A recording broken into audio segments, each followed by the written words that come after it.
Bienvenidos una vez más al programa Radar Mundial, tu programa de noticias y análisis internacional. Hoy tenemos la presencia especial de Olga María Cerqueira Torres, quien es doctora en Relaciones Internacionales, Unión Europea y Globalización por la Universidad Complutense de Madrid, España. También tiene un título profesional de abogada por la Universidad Nacional de Trujillo. También es bachiller en Derecho y Ciencias Políticas por la Universidad Nacional de Trujillo. Tiene un libro publicado en el año 2013 de título La Comunidad Andina de Naciones, Unión Europea frente a la dinámica global, de 2003. Bienvenida, profesora, al programa Radar Mundial. Muchísimas gracias, Cristian, por la invitación y la verdad muy contenta de poder compartir con tu audiencia unas reflexiones. Muchas gracias, profesora. Vamos a hablar sobre un tema muy importante de trascendencia política, ¿no?, de nuestra sociedad. Hablamos de desafíos para una nueva gobernanza, ¿no?, para una buena gobernanza, que es un tema en la cual es imprescindible, ¿no?, para los gobiernos locales, nacionales, ¿no?, regionales. Y para ello vamos a comenzar con la primera pregunta, profesora. Cuando hablamos de una buena gobernanza, ¿a qué nos estamos refiriendo? ¿Y cómo los gobiernos locales pueden ser parte de esta nueva gobernanza? Adelante. Bien, mira, una buena gobernanza implica, en primer lugar, tener en cuenta que es un producto de los procesos de comunicación entre actores de la gobernanza. En primer lugar, está claro que podemos identificar al gobierno con todos sus niveles, bien, de ejecución. También está la sociedad económica y la sociedad civil. Entonces, hablar de gobernanza implica reconocer que cada uno de estos actores mencionados tiene una serie de recursos y capacidades que proveer en ese proceso de interacción y de comunicación. Bien, entonces, pero implica también ir generando procesos de comunicación funcionales entre los actores, de tal forma de que a través de estos procesos de comunicación funcionales, esta interacción se vaya dando entre los mismos en función de proveer una serie de bienes que son necesarios para todos. ¿Bien? Entonces, en Latinoamérica en general, quizá una cuestión que diferencia de otros espacios en cuanto a la calidad de la gobernanza es el tema, siempre es complejo, ¿eh? O sea, cuando hablamos de procesos de comunicación entre los actores de la gobernanza hay un nivel de complejidad, independientemente del contexto al que nos podamos referir. Es más, cada contexto tiene sus propias características en ese proceso de comunicación e interacción. Pero también es cierto que hay ciertos entornos, como en este caso del latinoamericano, el que estamos hablando, que por sus propias características puede presentar una serie de desafíos mayores en este proceso de interacción, comunicación, sobre todo porque cuando este proceso de comunicación no se cimenta en, por ejemplo, cuestiones tan fundamentales como la confianza, bien, y más bien se da paso al tema de la desconfianza y el conflicto. Ahí es donde, bueno, pues se podría decir que construir puentes es mucho más complejo, con resultados claros en torno a la calidad de la gobernanza, ¿no? Entonces, por eso es que a veces nos quejamos, porque hay paros, porque esto no funciona bien, y hay que fijarnos, ¿no? O sea, en primer lugar, cuáles son las características de cada uno de los actores y a partir de esas características, cómo es que se está comunicando con los otros actores. Y por ahí podemos entender un poco el por qué ciertos resultados, cuando a veces decimos por qué las cosas no van bien. Así, profesora. La confianza es algo que en la sociedad se ha ido destejiendo precisamente por la corrupción. El problema de Odebrecht, que ha azotado a todos los países latinoamericanos, ha desvinculado bastante a la ciudadanía con sus gobernantes. Y son las instituciones públicas que ahora tienen una desacreditación, ¿no? Lo muestran los índices, los indicadores. Gracias, profesora. Ahora abordemos la siguiente cuestión. ¿Cuáles son los principales desafíos que tienen los gobiernos locales para ejercer una buena gobernanza? Esa es una buena pregunta. Y yo creo que una cuestión importante aquí es, o sea, si bien es cierto, nosotros hemos identificado aquí en el contexto peruano, si ya nos centramos aquí en el contexto peruano, que tenemos una serie de problemas estructurales, ¿bien? Entre ellos podemos hablar del centralismo, ¿ya? Siempre nos quejamos del centralismo limeño y bueno, sabemos que eso en verdad es un problema estructural que no permite el encontrar salidas correctas. Bien, yo creo que ese es un desafío grande porque eso implica, de un lado, que haya una voluntad política real desde el centro, o sea, en este caso de la capital, por descentralizar, pero también, ¿ya? Y eso marca, yo creo que un punto muy importante a tener en cuenta es qué tipo de recursos y capacidades van desarrollándose desde las propias plataformas locales y regionales para ir mm, haciendo un uso adecuado de ese poder. O sea, quiero decir que si el discurso desde las regiones y los gobiernos regionales, perdón, los gobiernos regionales y los gobiernos locales sigue siendo Lima lo es todo, Lima es el centro, y es más, generando ahí incluso una especie de mirada donde vemos a Lima encima de la provincia.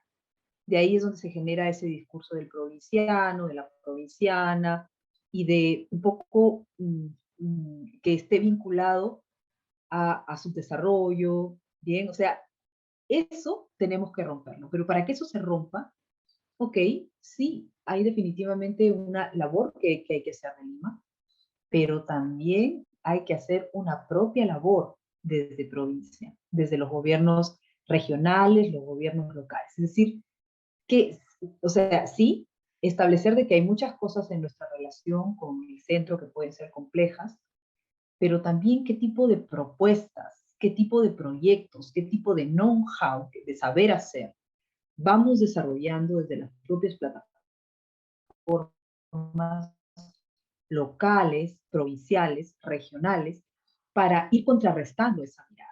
Y eso también tiene que ver pues, con cómo vamos transformando las estructuras desde los propios bases subnacionales. Y entonces quiero decir que la construcción del desarrollo tiene que ver con una voluntad del centro, sí, pero también con una voluntad desde las propias unidades subnacionales, un poder, o sea, eso de eh, evidenciar que efectivamente hay ahí una voluntad y no solo una voluntad, sino también acción para poder, para demostrar que efectivamente son lo suficientemente fuertes para cada vez más recibir más poder. Entonces, y eso obviamente también significa tener que contrarrestar sus propios problemas estructurales, porque el subdesarrollo también forma parte de una serie de dinámicas instauradas, establecidas en estas propias unidades subnacionales. Y la cuestión es cómo vas rompiendo esas propias dinámicas desde el propio lugar para a partir de eso que esa transformación se vaya dando. O sea, lo que yo creo es que cuando las regiones, cuando las provincias conversan con Lima, una forma de estar empoderadas es que tengan ideas y un discurso articulador con unos principios que precisamente, y obviamente a partir de esos principios, una línea de acción que efectivamente den una lectura también de qué tipo de desarrollo y qué tipo de capacidades van generando para que eso también las haga, o sea, eh, es como que se va produciendo, ok, a partir de lo bien que lo estoy haciendo, mira, voy obviamente demostrando que cada vez debo recibir más poder. Cada vez debo recibir más poder porque con lo que estoy haciendo lo estoy haciendo bien. Tener más poder, porque también lo voy a saber gestionar bien y hacer bien. Pero eso es algo que también parte por, como te digo, la labor que desde las propias unidades subnacionales tiene que ir gestando. Y ahí es una oportunidad interesante el hecho de que ahora estamos en un mundo globalizado, porque eso también implica que las unidades subnacionales pueden comunicarse con el mundo. Obviamente, siempre guardando una línea de acción con el gobierno nacional, abre una posibilidad de conexión con ese mundo globalizado que le permita tener más recursos para poder enfrentar los desafíos que puedan tener. Por ejemplo, si es que hablamos de una serie de cuestiones de problemas estructurales que hay en estas unidades subnacionales, mis, o sea, otros gobiernos locales, otros gobiernos regionales, ¿cómo han abordado estos problemas? ¿Cómo lo han resuelto? Pero obviamente tiene que haber una voluntad. Y como bien has mencionado el tema de la corrupción, pero hay que decir que la corrupción no es solamente un problema que se da en los gobiernos locales y regionales. O sea, es algo que se da en esos niveles, pero la corrupción es algo sistémico. Entonces no podemos querer sacrificar un proceso tan importante como el descentralizador poniendo como pretexto la corrupción, cuando la corrupción está presente en todos los niveles de gobierno. ¿Sí? Brillante, brillante respuesta, profesor. Muchísimas gracias. Y es que se tiene que trabajar desde los propios gobiernos locales, dar esa visión, ¿no? Esa visión de trabajo, si es que desde el gobierno central no hay. Y allí también la importancia de la comunicación, de establecer el diálogo, ¿no? Para esa descentralización, ¿no? Y es que el poder otorgado a las regiones tiene que ser muy bien administrado y requiere desarticular, romper esa forma de estructura institucional que durante mucho tiempo ha estado marcado por la corrupción, ¿no? Sistémica. Muchas gracias, profesor. Bueno, para finalizar, ¿qué recomendaciones brindarías para que los municipios u otros grupos sociales atraigan o consigan la cooperación internacional que brindan los países? Y esta pregunta lo tengo como enfoque porque ya estamos en una nueva era de cooperación, de interrelación, de globalización, y allí la importancia de que los municipios, los gobiernos locales también estén interactuando, ¿no? Interactúen con las diferentes organizaciones, ¿no? Agencias de cooperación, para que permitan ese apoyo, ¿no? Sí, mira, actualmente sabes que desde APSI es que necesariamente se da ese proceso de comunicación entre gobiernos regionales y gobierno central para canalizar la cooperación internacional. Bien, entonces, en algún momento me parece que se ha tratado de incluso descentralizar más este concepto de APSI y que pueda funcionar en las regiones. Eso está, o sea, en algún momento ha estado en conversación, pero bueno, o sea, quiero decir que hay la visión de hacerlo. Entonces, yo creo que por ahí va, ¿no? Porque esto viene como un correlato de lo que hemos estado conversando en la pregunta previa. Es como poco a poco también los gobiernos locales y regionales deben desarrollar cada vez más esas capacidades de tal forma que el recibir más poder sea parte de su saber hacer. Entonces, hoy por hoy, si bien es cierto, APSI todavía se maneja con cierto criterio, se podría decir, hablamos de un centro, bien, y como digo, sí ha habido esa visión de querer descentralizar un tanto más, y eso debe estar ahí como agenda pendiente. Pero yo creo que sí, la cooperación sigue siendo un concepto bastante importante. ¿Ya? La cooperación sigue siendo un concepto bastante importante, sobre todo porque ahora han emergido por ahí nuevas visiones en torno a la misma, ¿no? Se habla de una cooperación triangular, de una cooperación sur-sur. Entonces, definitivamente esto potencia la posibilidad de comunicarse con otros actores y de aprender, de recibir recursos, de que se establezcan redes de colaboración para traer desarrollo para un determinado territorio. Entonces, eh, claro que sí, es apostar por la cooperación, pero yo también diría que si bien la cooperación ocupa un rol importantísimo, bien, también creo que la visión de relación desde los gobiernos regionales y locales en torno a cómo comunicarse con los otros actores en el mundo debería ir incluso más allá del concepto de cooperación internacional. Ese es el camino.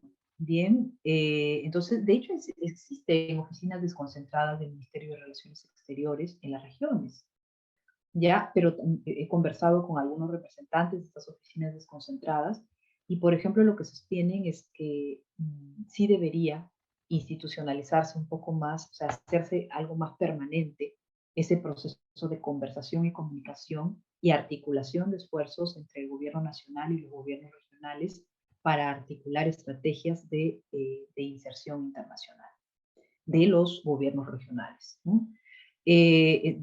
Institucionalizar un poco más para generar una permanencia y a partir de esta permanencia plantear sostenibilidad de políticas que signifiquen un diálogo entre todos los niveles de gobierno para auspiciar estos procesos de inserción internacional. Entonces yo diría que la cooperación es un aspecto central en este proceso de relación hacia el exterior, pero también diría que tal cual como está configurado el mundo hoy, definitivamente las oportunidades que hay para vincularse con el exterior exceden el término de cooperación internacional, sino que incluso se puede hablar pues de unas estrategias de acción exterior mucho más potentes. Pero como digo, todo esto en el marco de tener lineamientos claros en el proceso de comunicación en todos los niveles de gobierno. Bien. Así, profesora, la importancia de institucionalizar más la cooperación en las regiones. Muchas gracias, profesora, por su respuesta, por estar con nosotros aquí en Radar Mundial. Agradecemos a todos, agradecemos en gran manera a la profesora Olga María Cerqueira Torres por brindarnos su tiempo. Con nosotros estuvo en Radar Mundial. Muchas gracias, profesora. Gracias a ti, Cristian. Nos vemos. Nos vemos.